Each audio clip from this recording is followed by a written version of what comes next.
احلى جمهور جمهور نادي الزمالك، نبض نادي الزمالك.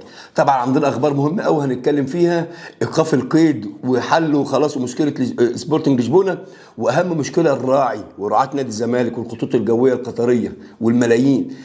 في انباء بتقول حاجات حلوه واخبار، وهتبقى يعني الرعاه واسم نادي الزمالك، ونادي الزمالك هيرجع يجلجل تاني رغم انف الحاقدين. نادي الزمالك هيرجع رغم انف الكارهين ان شاء الله. الفتره اللي جايه دي نتمنى التوفيق والاستقرار ودعمنا لمجلسنا، مجلس الكابتن حسين لبيب، والمجلس اللي بيشتغل في هدوء وبيحل مشاكل المجلس السابق من قضايا ومشاكل وحاجات. يعني النادي الزمالك حسين لبيب تسلم نادي الزمالك، وفي لا الغام كده موجوده، قضايا تمسك لغم تلاقي لغم، تمسك لغم تخلص لغم تلاقي لغم.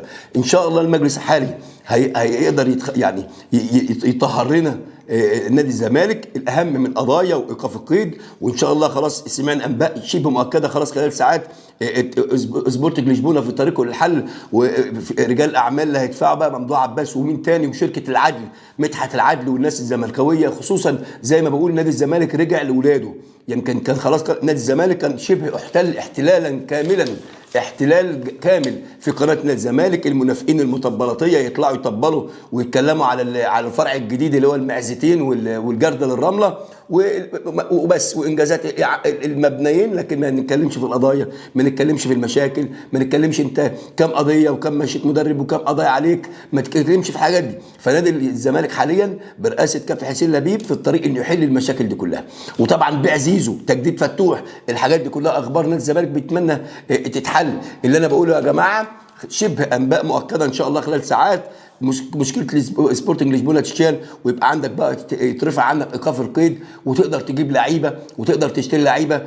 ودي اهم حاجه، لان نادي الزمالك حاليا محتاج لا يقل عن 10 12 لعيب. انا وجهه نظر انا لا يقل عن 10 12 لعيب تقال، لعيبه دوليين. يعني ما تجيبش لاعب يلعب لمنتخب لنادي الزمالك ما يكونش لعيب دولي.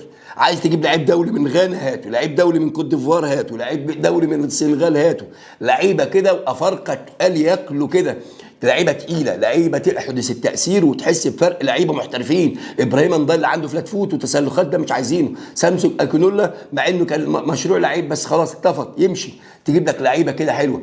مع احترامي الشديد المسلوسي، انت ممكن عندك تجيب لعيبه محليين يلعبوا احسن من مسلوسي، وتوفر المكان ده لواحد محترف اجنبي يجي يدوس الدنيا.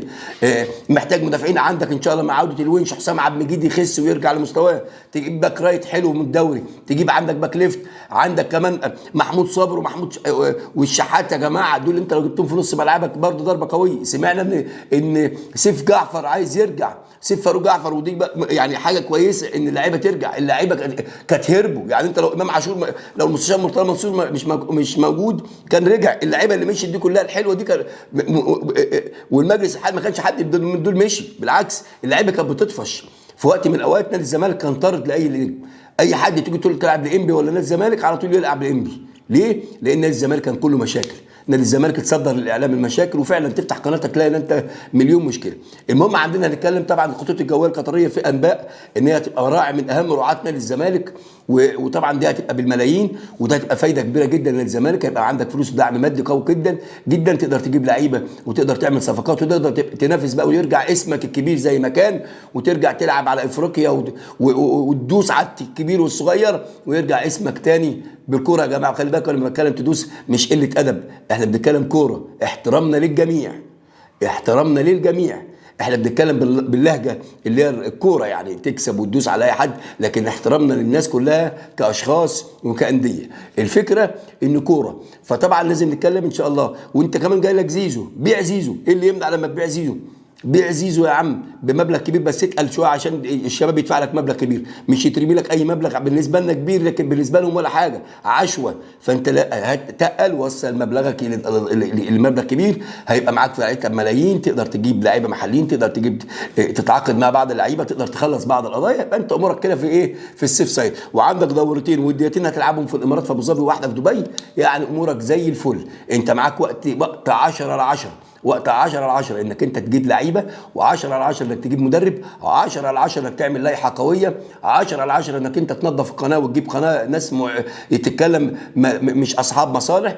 وده الشيء المهم. نادي الزمالك عنده فتره ذهبيه انه يرجع ويستعيد مكانته في حل المشاكل، القضايا اللي المستشار حطوا فيها، القضايا والمبالغ والقضايا والفلوس اللي على نادي الزمالك تدفع، رفع القيد، الرعاه، ولو الخطوط القطريه طبعا انت حدث ولا حرج، دول لو رجعوا الخطوط الجويه القطريه دول لو مسكوا نادي الزمالك يعني انت بقيت خلاص في المطار، وممكن تلاقي لك طياره خاصه، وتلاقي هتلاقي شغل تاني كده خالص، ونقله كبيره جدا نادي الزمالك بتحط فيها. وان شاء الله المجلس الموجود حاليا يكون قدها، ونادي الزمالك واللعيبه اللي هتتعاقد معاهم لازم لعيب دولي، كل اللي يلعب لنادي الزمالك لازم يكون لعيب دولي. وعندك فتره حلوه، عندك زيزو، عندك غرامه الكهرباء هتخلص عليه، عايزك تخلصها برده مبلغ حلو 2 مليون ونص، خلصهم مع الفلوس اللي هتيجي من زيزو مع رجال الاعمال مع الرعاه، هتلاقي عندك مبلغ حلو. بس الاهم انك تحط اسلوب وتفرض سياسه، ويبقى عندك مبادئ وقاعده ولائحه الكل كبير وصغير في اللعيبه يحترمها، وكمان في النادي كل ده يبقى، والعضويات هتبقى عامله ازاي، والنادي الجديد والفروع الجديده، نادي الزمالك يرجع لمكانته، عشان نادي الزمالك فعلا كبير بجمهوره، افضل واوفى جمهور في العالم.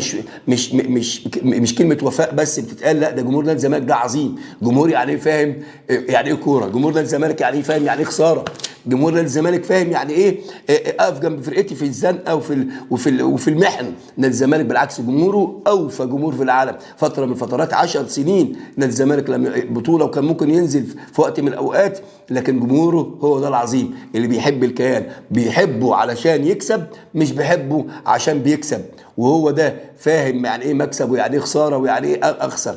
جمهور مثقف، جمهور واعي بيحب ناديه، فهو ده اكبر مكسب في نادي الزمالك، هو جمهور نادي الزمالك. اذا عجبك الفيديو لايك شير كومنت. سلام عليكم.